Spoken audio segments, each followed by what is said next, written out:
And I'm here to review this, the Hylamide Sub-Q Advanced Serum. So another offering from the Deciem umbrella, but this time from Hylamide, which I believe sits kind of between, you've got the Ordinary at the less expensive range, then you've got Nyod are more expensive, and I think Hylamide sits somewhere in between. But for us in the UK, you can buy Hylamide in Boots. Now, I don't know whether they were phasing it out of Boots, because I did buy this on a deal. I got the Indeed Lab stuff on 3 for 2. I don't think this was on 3 for 2, but I think it was like a third off or something. So this normally costs £30, so it must have been £20 that day, something like that. So that was a good deal. So have a look out for that in Boots. So on the website it says this is a clinically advanced serum for rehydration, a plump, healthy appearance and visible texture regularity. And of course, as always, there is then a long list of the ingredients and the technologies, etc. used. But basically this is a peptide complex, I would say, a peptide and hyaluronic complex. The ingredients to note are that it has 5 different types of hyaluronic acid in it. It has palmitoyl tripeptide 38, which is Matrixyl Synth 6. It has copper lysate and copper prolinate, which they are amino acid complexes that are believed to work as an anti-ager. And then there is, this is probably the most important one, the nonapeptide 3 retinol complex.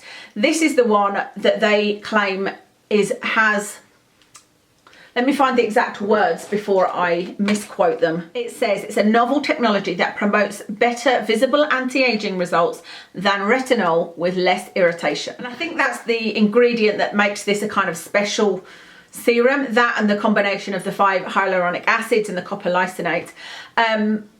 But like with their advanced retinoid, where they're using hydroxypyranacholone retinoate, which is a retinoid ester that is unproven, it's kind of the same thing with this. This nonapeptide 3 retinol complex is very exciting if it proves to work, but it is as yet unproven. There isn't the data to back up them saying it's better than retinol without the irritation. So it's another one of those situations where you need to make a personal choice as to whether or not you want to use a product that has ingredients in it that have been tested and there is research and it is known what they do, or the perhaps more exciting ingredients which might do more, but might is the kind of problem that everything is a question mark. They're exciting, they're new, they look like they're going to work, but they're not yet proven. I am going to compare this to the Buffet and Matrixyl at the end. This isn't going to be a massively long review actually, but let me tell you how I found it and what it's like. So this is what it's like. It's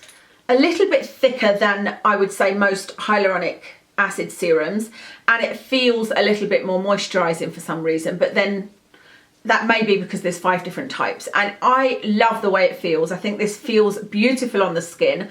I noticed with this versus other serums that I've used from the Ordinary, such as the Matrixyl and the Buffet and hyaluronic acids, that I didn't necessarily feel after putting this on that I needed to put a moisturizer on, and that's unusual. With all of the other ones, all of the other clear serums I've used, niacin, things like that, I felt afterwards that if I didn't put something on, my skin would soon be feeling tight and irritated.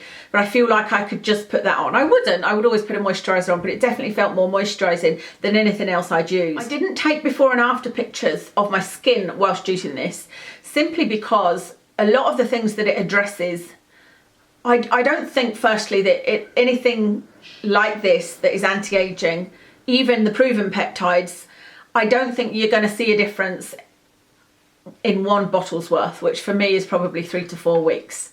I know I use a lot of products. It will probably last you longer than that. I do overuse products and I'm okay with that. So I didn't think that there'd be any difference in aging. So, you know, anything like wrinkles, and it doesn't necessarily claim that either. It's basically saying that it will give you hydration and it will give you a healthy glowing skin. Now, I have had compliments on my skin from you guys for the last couple of months, but I've had compliments from before I started using this that my skin was looking much better, and I feel like in the last probably 6 months my skin has looked and felt better. And I would say that that's probably a combination of not using water as much and also all of the things that I have put on it from the Ordinary. I've tried out an awful lot of things, and so really it's had a lot of technology going on. So I've tried salicylic acid, azelaic acid, and I've tried all of the oils from the Ordinary. So I've kind of had a good mix of things on my face, and that's probably helped. You know, it's certainly not done me any, it's not done any damage to my skin. So that's one reason I didn't do before and after pictures. The other thing is the issues that I have with my skin are not things that I think will be necessarily addressed, or certainly not immediately addressed, by using this. So what I mean by that is my hooded eyes, that's something of course I want to change. I want to change the texture of my eyes, and I'd love to have tighter skin on my eyelids, crow's feet around my eyes, and to a lesser degree I've got nose to mouth lines, and then of course the texture on the skin on my neck, and the lines getting worse on my neck. I'm already using a product on my neck to see if it works on those lines, so I haven't been using this on my neck, and I don't think this will work on crow's feet and anything to do with hooded eyes. I just don't think there'll be any benefit in that area, but if there was going to be, I think it would be 3 to 6 months down the line. So in that respect, this is a first impressions review in some ways, even though I'm nearly finished the bottle. But there are people, from looking at the reviews, that have had miraculous effects from this within the first 2 to 3 weeks, sometimes even less. And it ranges from, people have had, one girl was saying that it's improved her acne. Another girl was saying that her skin is no longer dry. Somebody else said that it has helped with pore size. There's so many different things that people have said, but the overall thing seems to be texture of the skin. It really has made a difference to the texture and plumpness of the skin. Like I said, I do feel like my skin is feeling pretty healthy lately, but I wouldn't just put it down to this. And that's why I was a bit hesitant to do this review. Quite a few of you asked me to review this for you. And like I said, I was a bit hesitant because I just feel like it's another of those products, you know, like I said, with the copper amino isolate, that I feel like you'd need to use for about 6 months and use nothing else, and I'm not really prepared to do that, because there's other things I want to use, like retinoid, and it's sort of the same with this. I wouldn't want to use just this for 3 to 6 months. Okay, so how does this compare to the Matrixyl and the Buffet? Well, if I had to choose which one I would recommend, my number one recommendation would be the Matrixyl 10% from The Ordinary. My second recommendation would be the Buffet from The Ordinary, and the third recommendation would be this. But it really depends on what your, I guess, belief system is.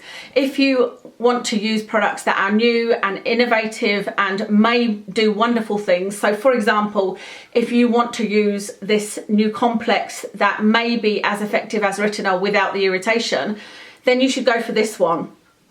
However, if you are more skeptical like me, you should go for ones that are proven. And actually, to be fair, none of the peptides have any overwhelming research. But Matrixyl 3000 was shown in one study, I believe it was a lab study, but it did show that it helped to produce collagen. And so for me, the closest thing to there being some evidence is the Matrixyl 3000. And so I would buy the Matrixyl 10% because that's the most highly concentrated Matrixyl 3000.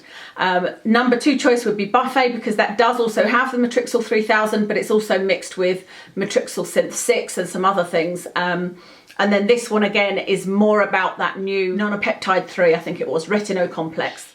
I hope that helps you decide which one you might buy, if any. I am definitely going to use this up. I've really enjoyed using it, but like I said, I haven't found any wow factor from using it. I will probably purchase the Matrixyl, and that will be part of my skincare routine in the future. I am asked a lot recently for how I'm going to use retinoid in my skincare routine. Will I still be using The Ordinary products? What I'm going to be using. I haven't yet got a fixed plan. I'm still using that product on my neck, the Nivea Q10, and when that runs out, I'll review that, and then I am going to, hopefully my skin will be a little bit acclimatized to retinol and retinoids, and I will come and tell you exactly what I'm doing, but I suspect it will involve using a Matrixyl. While we're here, actually, it's now been quite a few weeks since I stopped using the copper amino isolate, and I haven't noticed any difference. You know, a lot of people said that they noticed when they stopped using it, and I certainly haven't. So just to give you an update on that.